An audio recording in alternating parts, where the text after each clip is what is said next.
"I speak 9 languages," said the young black woman. The judge laughed but was left speechless when he heard her.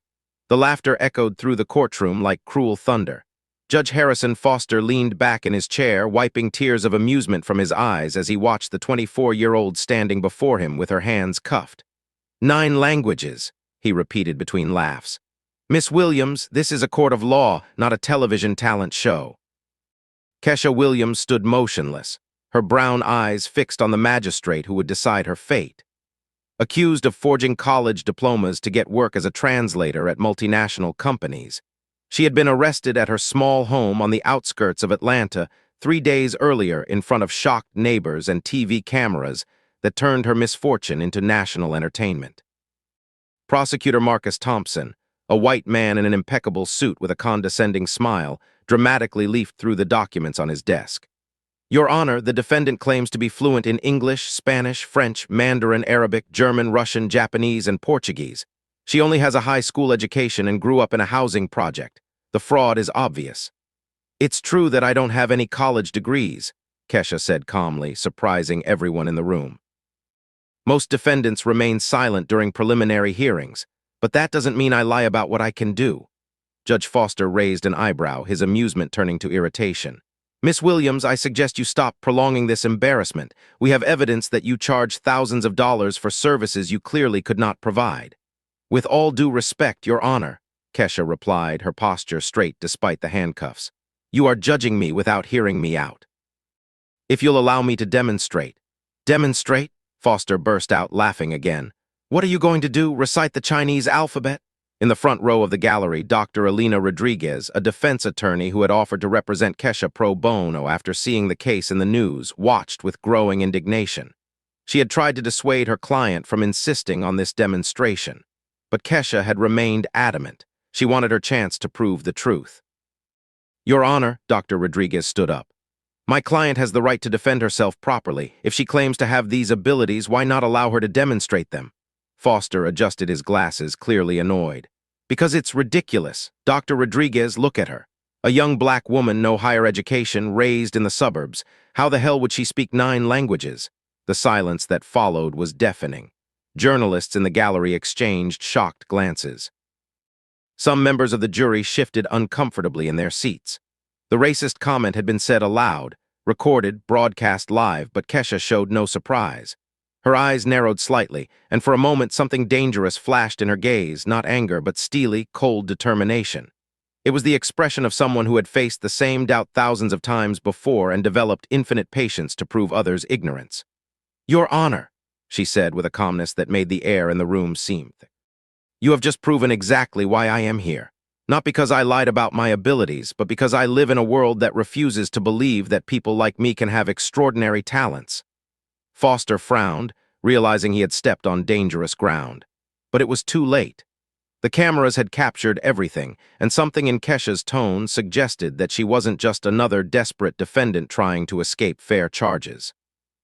It was as if she were guarding a secret too powerful to reveal before the right time, patiently waiting for the system to dig its own grave of prejudice and ignorance.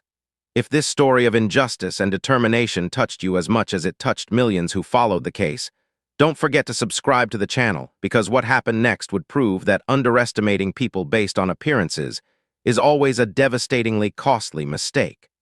Judge Foster's racist comment echoed through the room like a bomb. Within seconds, the courtroom turned into a silent battlefield. Journalists typed frantically.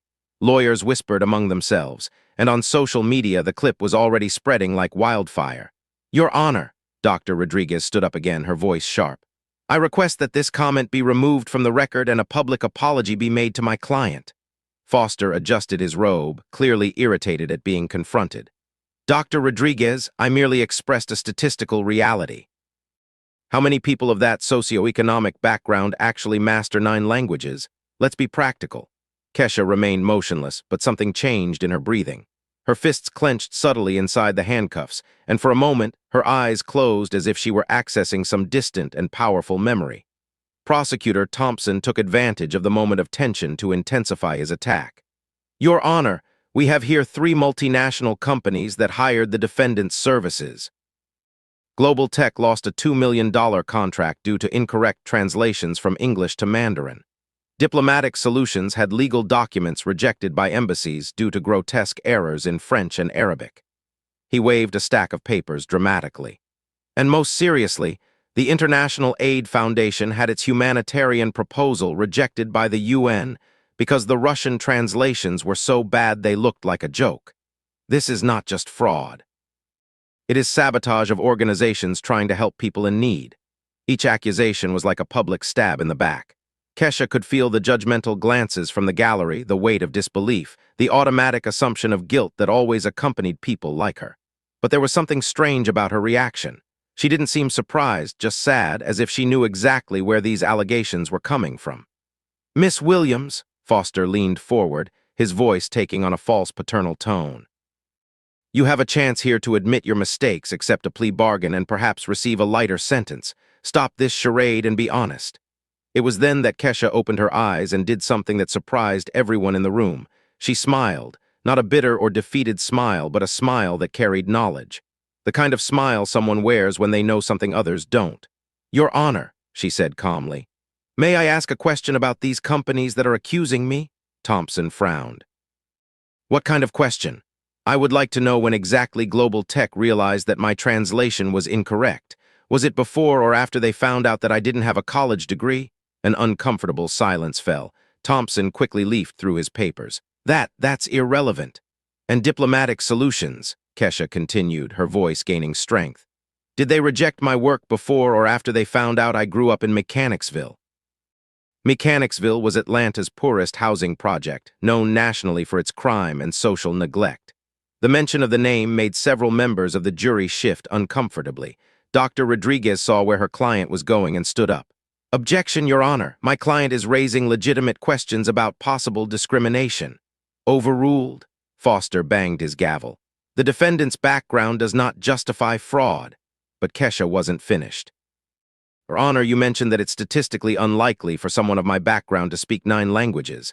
May I ask how many people of my background you actually know?" Foster's face flushed. "Miss Williams, you are testing my patience."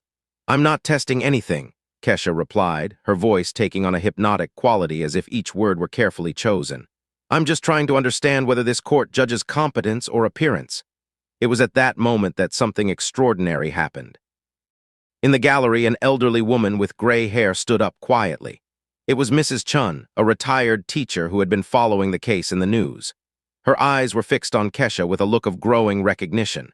The conversation in the courtroom continued, but Mrs. Chun whispered to the person next to her, "I know that girl." Kesha, as if sensing the gaze, turned briefly toward the gallery. When her eyes met Mrs. Chun's, something passed between them. A connection, a shared memory, a secret that was about to change everything. Mrs. Chun took out her cell phone and began typing an urgent message. Meanwhile, Prosecutor Thompson resumed his attack. "Your Honor, regardless of the interesting sociological issues the defendant is raising, we have concrete evidence of incompetence. She has caused real damage to legitimate businesses." "And how?" Kesha interrupted softly. "Do you know that my translations were incorrect? Do you speak Mandarin, Arabic?" "Russian," Thompson hesitated. "We have experts who have verified." "Experts," Kesha repeated, and again that mysterious smile appeared. "Interesting, because I'd love to meet those experts, especially the ones who checked my work on specific Beijing dialects, or Moroccan versus Egyptian Arabic, or academic versus commercial Russian." The level of specificity made several linguists in the gallery lean forward. This wasn't the language of someone faking knowledge. These were distinctions that only true polyglots would make. Mrs. Chun had finished typing and hit send on a message that read, "I found Kesha Williams. It's her. Get everything ready now."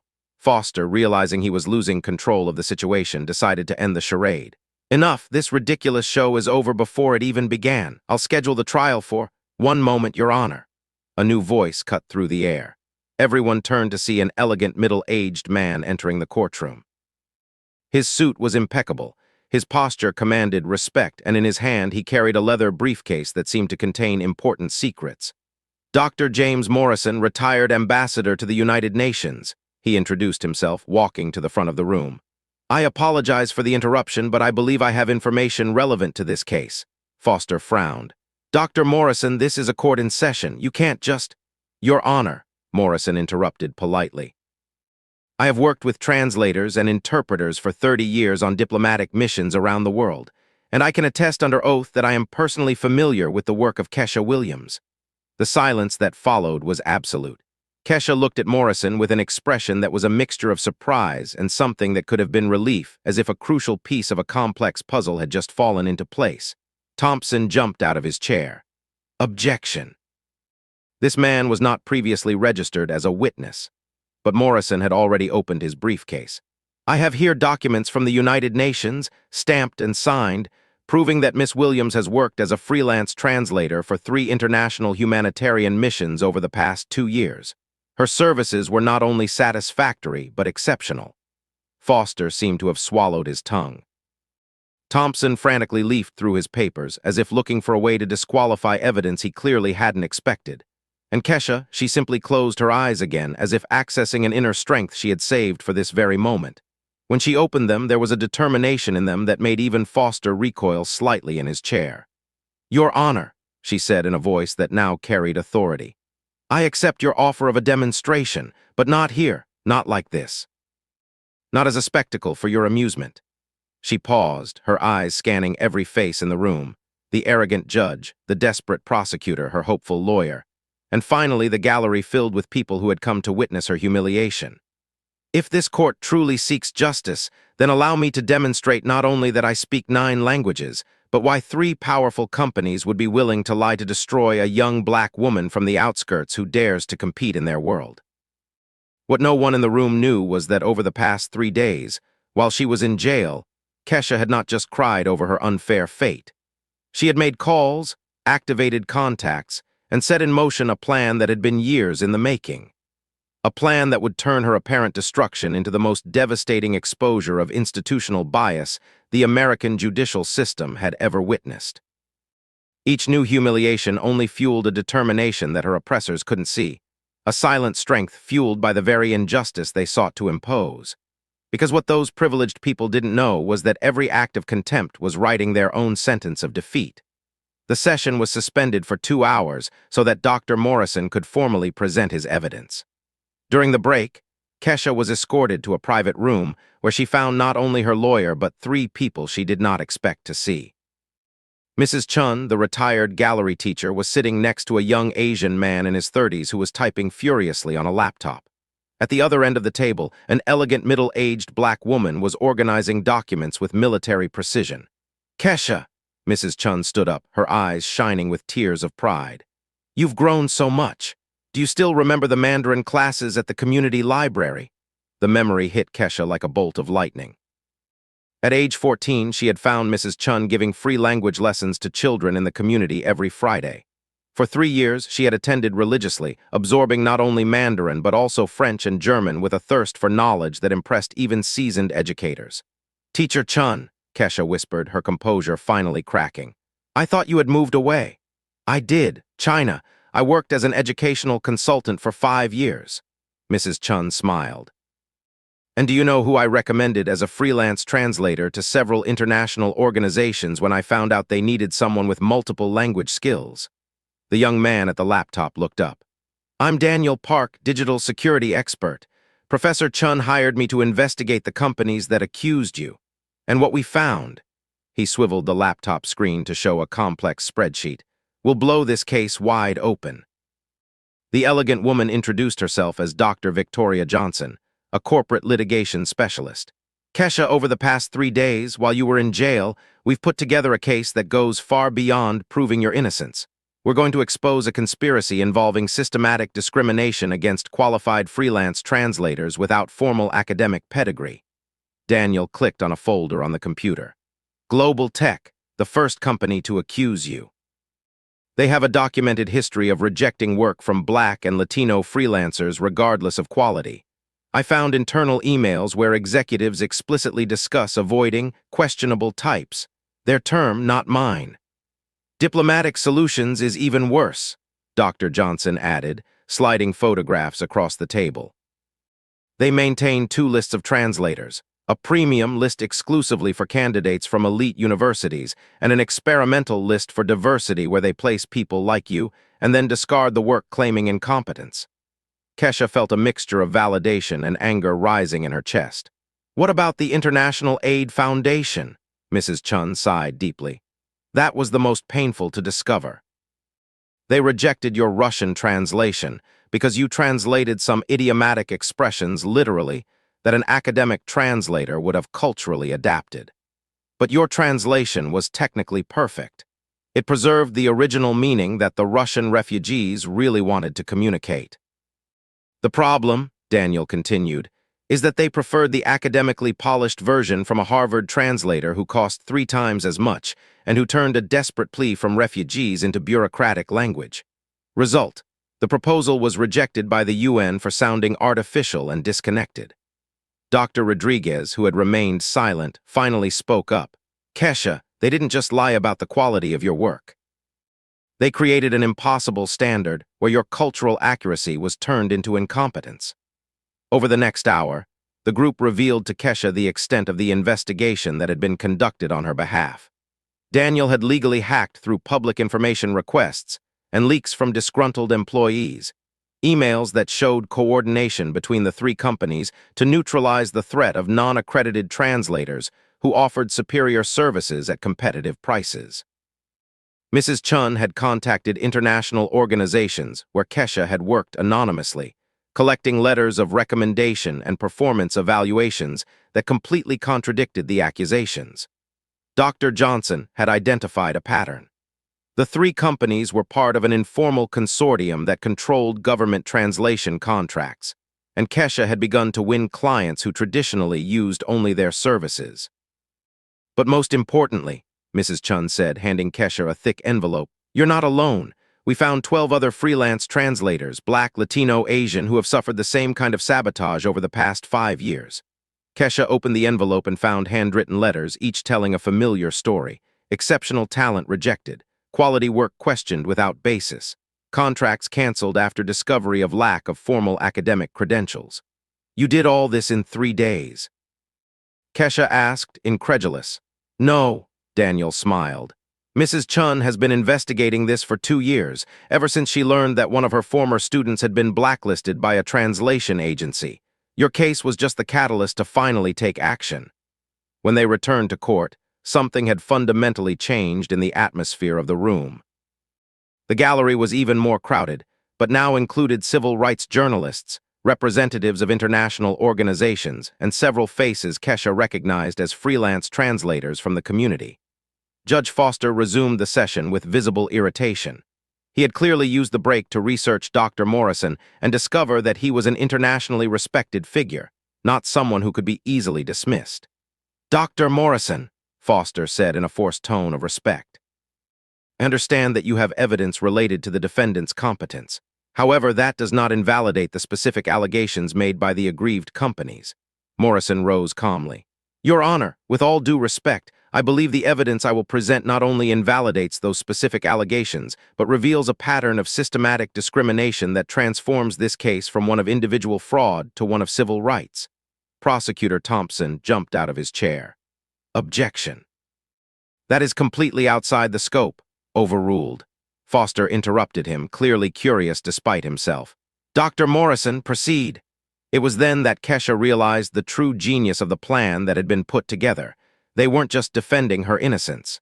They were turning her trial into a stage to expose an entire industry built on privilege and exclusion.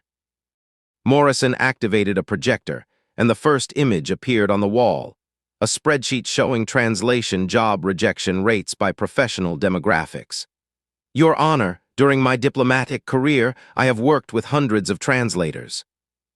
What we have found is that translators without formal university credentials, specifically those from minority communities, have rejection rates 340% higher than their colleagues with degrees, even when the quality of their work is objectively superior." The second image showed internal emails from Global Tech. These emails, obtained legally through whistleblowers, show explicit discussions about how to filter out undesirable elements from the pool of freelance translators. Thompson was pale, desperately leafing through his documents as if looking for a way out that did not exist.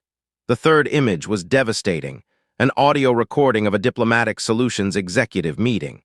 "In this recording," Morrison continued relentlessly. Executives discuss how to use subjective quality standards to reject work from translators who don't fit the company profile. Kesha watched Foster, whose face had completely lost its initial arrogance. He wasn't just a judge witnessing a case of fraud. He was witnessing the live exposure of systematic discrimination that could result in federal investigations and multi-million-dollar lawsuits. And then Mrs. Chun stood up in the gallery. "Your Honor, I request permission to speak as an unregistered witness." "Professor Chun," Foster hesitated, clearly at a loss as to how to proceed in a case that had turned into something much bigger than he had anticipated. 15 years ago, I taught Mandarin to a 14-year-old girl at a community library.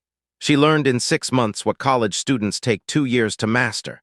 Today, that young woman is being accused of fraud because people who never bothered to assess her actual talent have decided that her background makes her abilities impossible. The silence in the room was absolute. Mrs. Chun continued, her voice carrying decades of educational authority. "If this court truly seeks justice, it must ask not whether Kesha Williams defrauded her qualifications, but why an entire system conspired to invalidate talents that threatened its monopolies based on privilege, not competence." Foster looked around the room, cameras recording every word, journalists frantically taking notes, faces in the gallery watching him expectantly, and realized he had become the center of something much bigger than a simple fraud case. He had become the judge who would decide whether real talent mattered more than fabricated credentials, whether justice was blind to skin color, and whether the American judicial system was ready to confront its own hypocrisies. Under the weight of all those expectant gazes, Foster nervously adjusted his robe. What he didn't realize was that every word of contempt he had uttered earlier was being compiled into a dossier that would turn this case into the most devastating exposure of judicial bias that the American media had documented in decades. Because some secrets are too powerful to remain buried, and the truth, when it finally finds its voice, echoes in ways its oppressors could never anticipate. Foster took a deep breath, realizing he had completely lost control of the courtroom.